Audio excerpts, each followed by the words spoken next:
Welcome to Slow and Steady, the podcast where you get to follow along as we build products in public.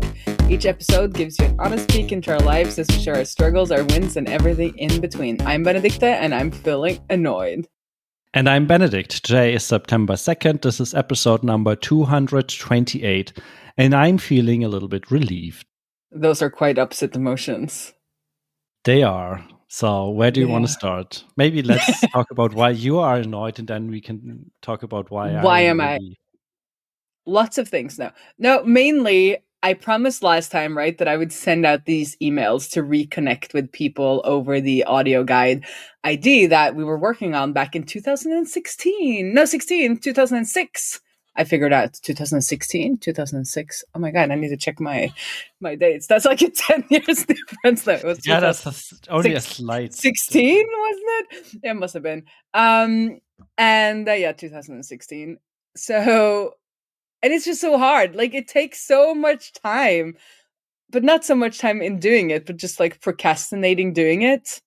And so I'm pretty annoyed with myself, where it's like, first I emailed, two people about, could you, connect me again? Or do you have the email addresses? Or who did you talk to in these, at one museum? And then I'm trying to speak to the people in the city that are responsible for all the sculptures and like public art that is around the city. And then I got the emails like a week ago, and I did it today, right before this recording, because I had promised I would do it. And I've been like, just pushing it in front of me, and then sitting down to write these emails is like, what do you write in these emails? So I actually got Claude to help me a little bit. Claude. To get me started. Cool. Yes, I mean, that's progress, I guess, right? I mean, the podcast accountability model, I guess, back at work again, right? Like, it's working. It's working. So I did it, and it's fun how you can, chat with Jean-Claude and be like, this is what I'm thinking about saying. And then while you're doing that, you kind of come up with the email that you wanted to write, or like gives you, a draft, and you're like, okay, that sounds a little stupid. And then suddenly you're doing the thing that you were trying to hand off, or, you've been procrastinating on.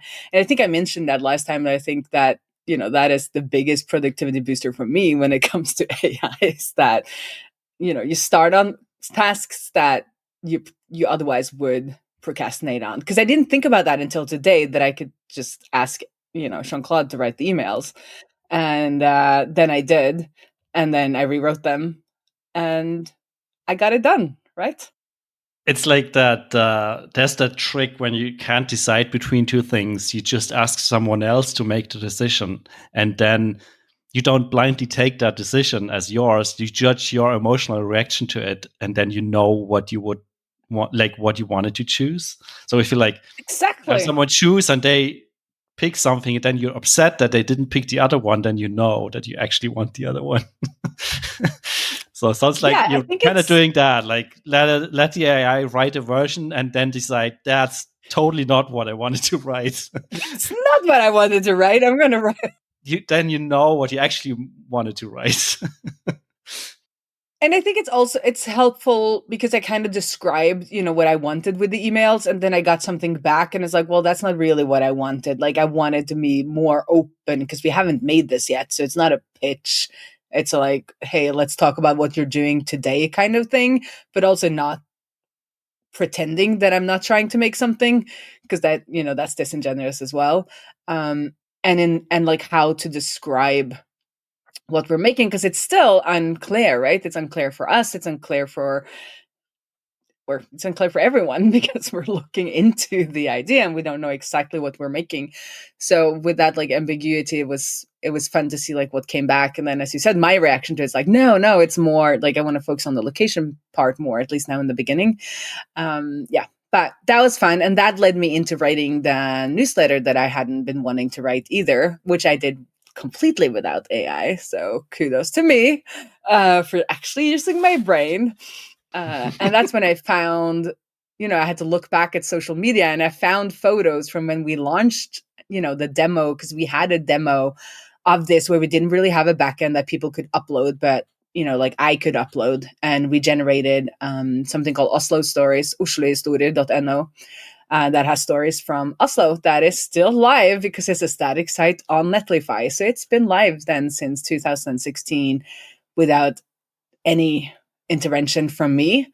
But I do think Netlify just sent me an email that they will stop even serving things on that Node version or something. Like, I Okay. don't understand, because like they don't serve it with Node. Like, it's built with Node. But anyway, I got some like scary looking emails from Netlify, so I'll have a look at that. Um but it was fun, like actually finding the date, because I didn't really remember when we did this. And also that we got press, like we were in the local newspaper, and I found some old photos from kind of the launch party. One of the things that we are hosting, like on this site, we're hosting a student project that the architectural students did. I think that was like, put onto our site to be live to the world, and it's still there because it's web technology and not some app that stopped working 6 years ago, which is what's happening to a lot of things that I find, because I know they used to have an audio guide, or they used, and I'm trying to find it again, and I'm finding like links to these apps that aren't really in Yeah.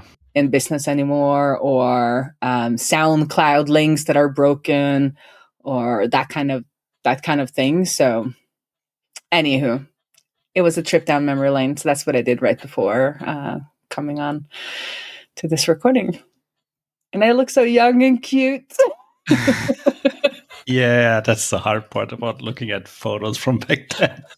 But why are you relieved?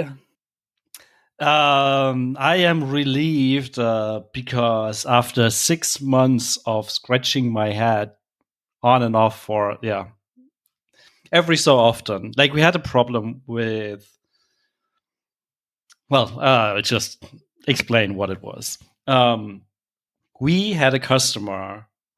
They're a fairly large customer, and whenever they sent uh, a newsletter to their audience, we would get a huge load spike. Well, spike is probably not even the right word. A huge load plateau for the next day or so, because it took our database just like forever to evaluate all the triggers on their for their account. Basically, the way Userlist is built, whenever something happens, we look at all the triggers that you set up and basically check does this trigger match this event, and should we do something based on that? And like for this one customer, this process was taking so much time and effort that other customers started noticing the problem in when using the UI. Basically, some pages wouldn't load, or like just take forever, and things being slow, or just like not working at all. Because the And database was overloaded, so then the database was basically using all the CPUs to work on evaluating those triggers, and that has been going on and off for the last 6 months or so. And it wasn't like they didn't always send newsletters. They didn't always send them to everyone. So there were days when things are fine, but then there were also days where everything was just getting hammered. And at some point, I figured out that we can kind of ease the load on the database by limiting the concurrency for that particular customer. So you wouldn't like do as much as possible at the same time, but like spread it out a little bit and ease the load that way. But it was still enough load for some customers to see the effects of that. And for the longest time, I could not figure out what the problem was, because if you look at the things separately, like it's not that anything was particularly slow. Like it was still what you'd consider like fast enough for the most part. But because they are a relatively large account and they are affecting everyone, just the stuff adding up, like even if it was just like milliseconds adding up, eventually it would just blow and balloon into this thing that was just like causing load on the database for like forever. And again, like I tried to look into this a couple of times and never could really figure out what was going on until last week. I took a step back and basically built some tooling for me to better debug this, and eventually had some tooling that allowed me to run and explain on like one specific, like basically like not one specific, but I built a tool that allowed me to run and explain for all the triggers in the account for one particular event, basically. And once I did that, I quickly noticed that there were some triggers that were slower than others, and that eventually led me down the path of like, yeah, that made me figure out the problem. And in hindsight, I think I posted on Blue Sky about this. Like, one trick to database optimization is to stop doing stupid stuff. That was one of those things where, like, You were doing stupid stuff? In hindsight, I was doing stupid stuff, but it was only obvious when you considered how, like, should probably explain that a lot of our system is built like there's like different parts of SQL queries being generated in different parts of the application. And then when we run those things, we compile them into one big SQL query and send that off to the database. And like, if you looked at the queries in isolation, they were fine. Like there was not an obvious problem. But once you combine them with the use case of just looking at a single event, suddenly the database was doing way too much work for that particular case. And essentially, like, it boils down to, we were evaluating one event, but for that to be evaluated correctly, the database would look at all the campaign executions or the workflow executions of all the users in the entire account. And it was like just scanning, collecting user IDs from the disk all the time. Completely useless, because in the end, only one user ID was important, but it would still collect like thousands and thousands and thousands of user IDs. And once I fixed that, problem gone. Boom. completely disappeared. Like, they sent a big newsletter on Sunday. I removed the concurrency limit from their account before that. You cannot even tell by looking at the database that anything was happening at that point. So yeah, massive sigh of relief that I finally figured this one out. And surprisingly, in the end, it was not a thing that I had considered to be a problem in the first place. Like, I had a lot of theories what was going on. Turned out it was none of them. So it was a simpler solution, or a simpler case. It was for sure a simpler solution. I had been looking at complicated stuff as potential solutions for this, and in the end, the solution turned out to be, I want to say, a 5-line change, and that's mostly 5 lines to be more readable. Like, you could probably, if you really wanted to force it, do this in 1 line. And now it's super fast, like sub-milliseconds fast. So yeah, huge sigh of relief. That's good. The other thing that's kind of getting me relieved is that I mentioned this last time, we set a launch date for the new redesign and the new website, and we just confirmed this today. Next Tuesday, so September 9th, we are going to launch both. And then we're finally done with this project. Well, I can't wait until next time, hearing how it went with the full, let's see how many angry emails will you get about color changes? Yeah, for sure. Yes. Oh, that's a good point. I did not consider. Like, usually people don't like redesigns, but I guess we just weather the storm, because ultimately the new setup is so much better than the old one, and I hope people will agree eventually. Next Tuesday we're launching that. I think we're going to start teasing it this week. So if you're on the mailing list, you might see like a glimpse into the future of Userlist. And I think we're planning to do a product hunt launch the week after, even though I'm not sure if it's even worth it at this point. Like, I feel like is Product Hunt even a thing anymore? I mean, it still exists, but like, does it have any relevance to anyone? I'm not sure. I think it's like it what it does is it forces you to be a little bit disciplined about we have something new and it is now ready, and here Yeah, is the information about that thing that we are putting on Product Hunt.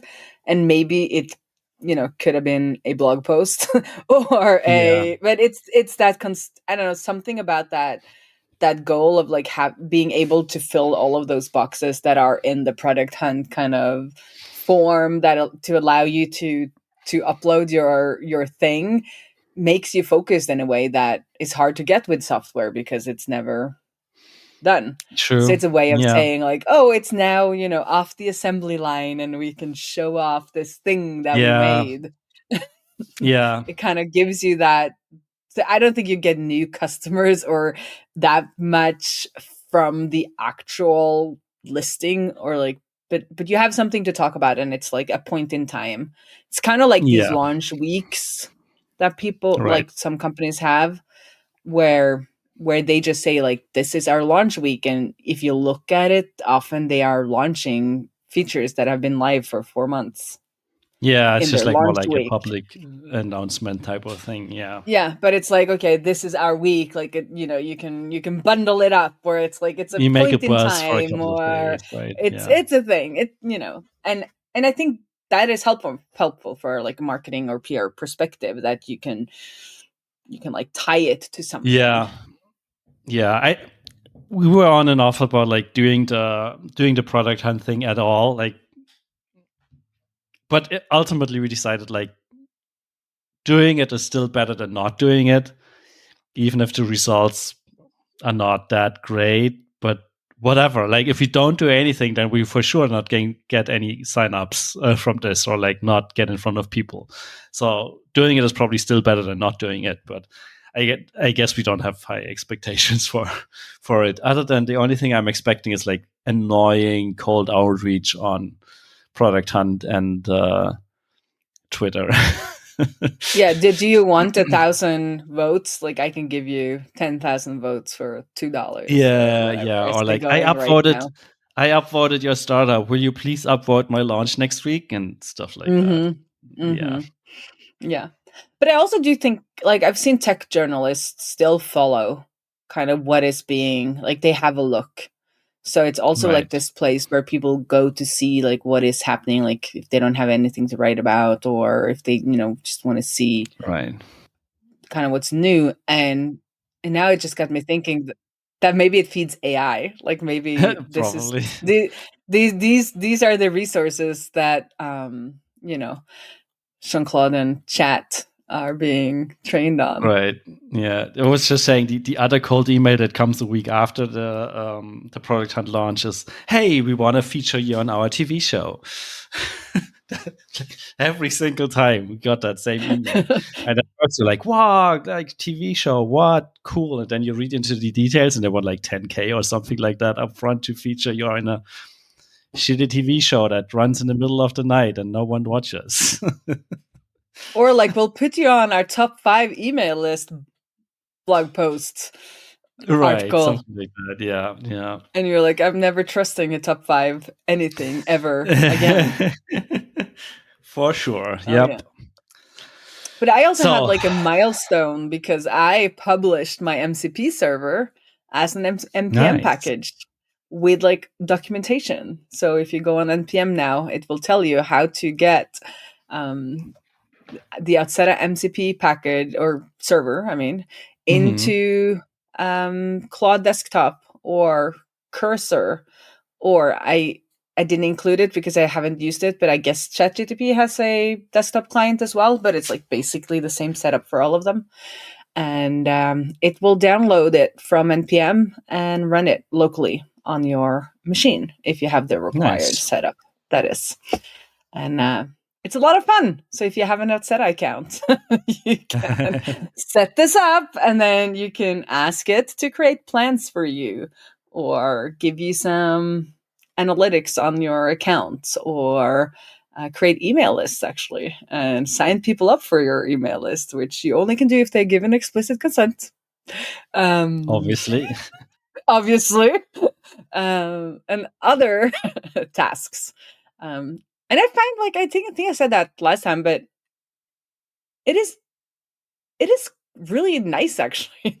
I'm surprised because I was like AI skeptic, but being able, at least for me as a developer, setting up like different demo accounts. But I'm thinking like if you are a user Outseta that do this for clients, maybe you have, because we have some people who set up Outseta for multiple clients and create sites for them. Then it's pretty nice to be able to go into the chat interface and be like, make me 3 plans, and then say something about the plans, and then it goes off and creates those plans, and you don't have to like click through everything yourself and like fill up all of that skeleton data. And we've been looking at making blueprints, but we don't really have an import thing. So this, in a way, kind of replaces the blueprints ID, even though it's more technical. But when we get the remote MCP server going, and you can hook this up without having to like be super technical, we could have different kind of blueprint prompts. So let's say you're a course creator, we could have a prompt that's ready for you, and you can change some things, and it will go off and do that for you. And it's less rigid, and also it's because it's hard for us to just start your account with demo content. I believe maybe we should have some of that, but the different the different business models require different types of setup.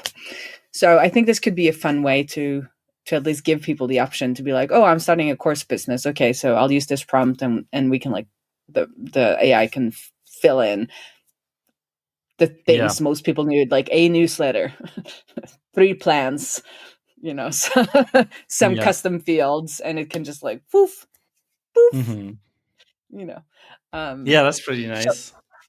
You can offload it to Claude. That's our name for Claude. I guess you heard. I figured. I forget, but we keep calling it Claude in our household. It's more fun that way. Yeah, it's a lot more fun. So that's up there. So if anybody wants to give it a try, a look at the code. It's all on GitHub and npm at the npm registry. And my next plan then is to try to get it up on as a remote server using Cloudflare. They have some kind of tooling around setting up remote MCP servers that help out with authentication, where obviously you have to authenticate through, you have to log in through Outseta, but then they kind of create these shorter-lived session tokens that are only between the MCP server and the AI client. So it kind of hides away our longer-lived tokens, and it like helps you do some of that stuff. And I think there's some like analytics and logging, like it helps you out a little bit with a remote MCP server. And we use Cloudflare for a couple of things. So my plan is to try to use that to set up the remote server. I mean, you could make it in anything. You can make like a PHP or Ruby or Java, your own server. But I think especially around auth, it's nice to kind of have somebody who has kind of a solution to make it even more figured it one. Yes. And also you have no idea how people are, well, you never know with APIs anyway, but like this MCP, it's such a like novel thing that it would be, Cloudflare at least seems to know how to ward off DOS attacks and other weird things that people do with your server. So I think it can be a good option to start with, however they want to do it. So, but I'm going to have to push that off a little bit because Framer, the new, site builder, it's not even new anymore. They just got another round of lots and lots of money, and they are updating a lot. And we have a plugin. They got a lot of money, and then they decided to change all the APIs again. I don't know really if they've changed their APIs, but there's a lot of things that have changed, and I need to give our Framer plugin, another go and see if we can make it even smoother, and also make sure that it's working. And there are some functionality that was lacking that has arrived. for instance, around being able to distribute custom code, which has been a Hmm. huge pain because Framer, you draw React components and then you can surround them in custom code that do things, but you couldn't, a plugin couldn't add custom code. So we would have to Right. ask people to go off to GitHub and like copy paste a file and then copy paste that back into Framer. And also we couldn't generate code that had the correct IDs, for instance, if you want to hide something for people on a plan, or if you want to show something to a person on a specific Outseta plan, then we need that plan ID in there, and we couldn't kind of generate code. And I just saw like monthly newsletter from Framer, or not even monthly, an update where they mentioned that custom code is now possible in a plugin. So that's super exciting, but it's also a little annoying. Back to the annoyance, having to stay updated on a tool that you don't use yourself. Like I Yeah. really enjoy Framer, but I don't use that every day. I don't. It's not in my kind of regular tool belt. So I have to kind of spend quite a lot of time like understanding how people build on Framer also to be able to create a plugin that hopefully will help them. And it's interesting, but also a little annoying because they're not the only Yeah. tool that we need to integrate with, right?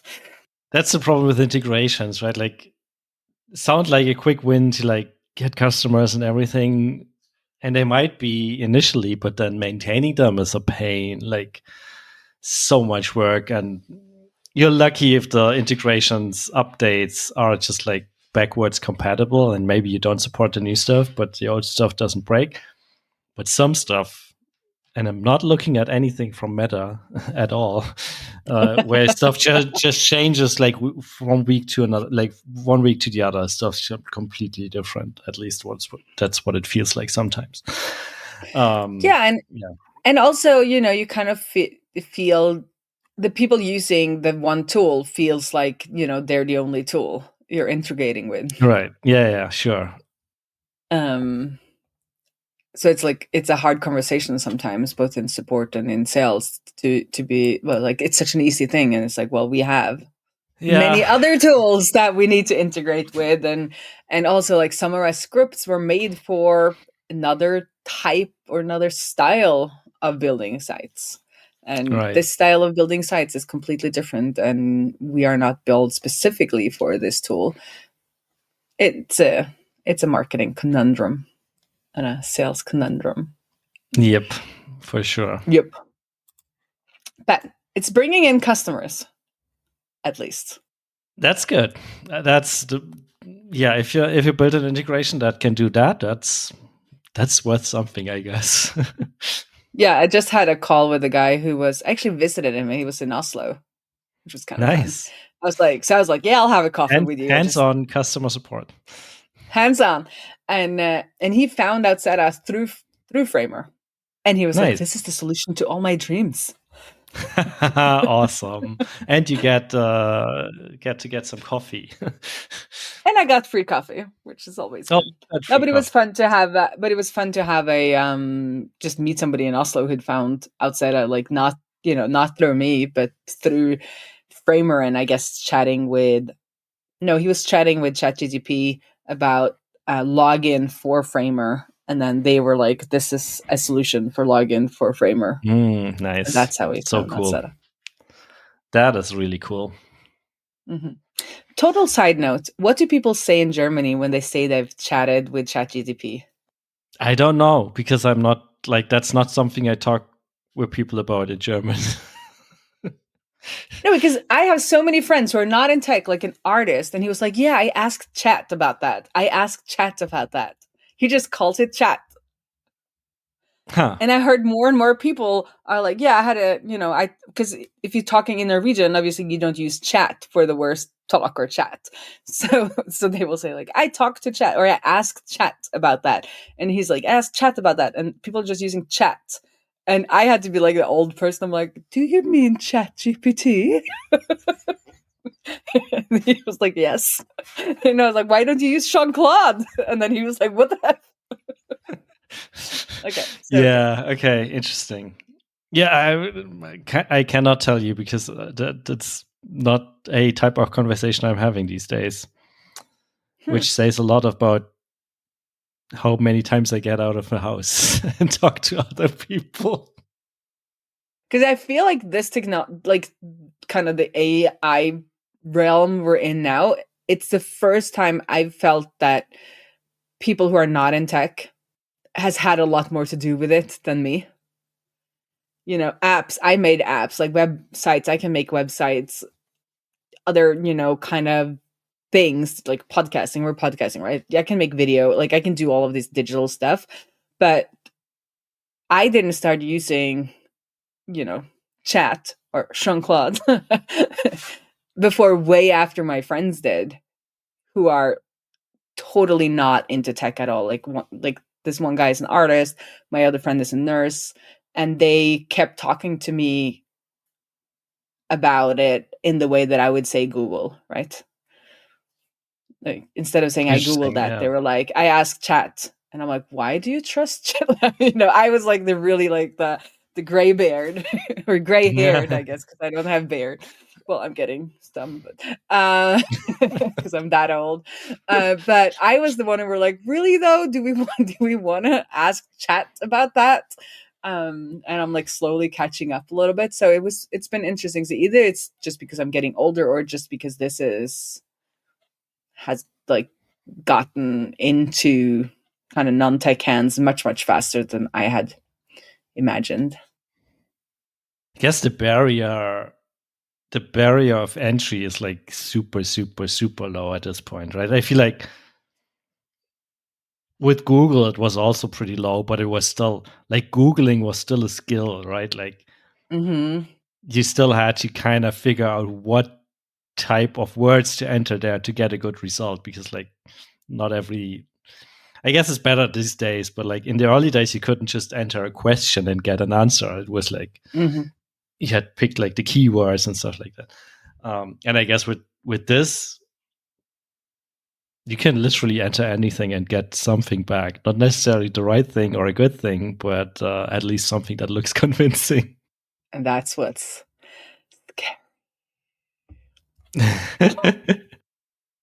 yeah. I mean, I don't know. I guess I'm definitely on the skeptic side of things, but I also can't deny that there's some value in all of this. We can just leave it on that. We can just leave it at that, yeah.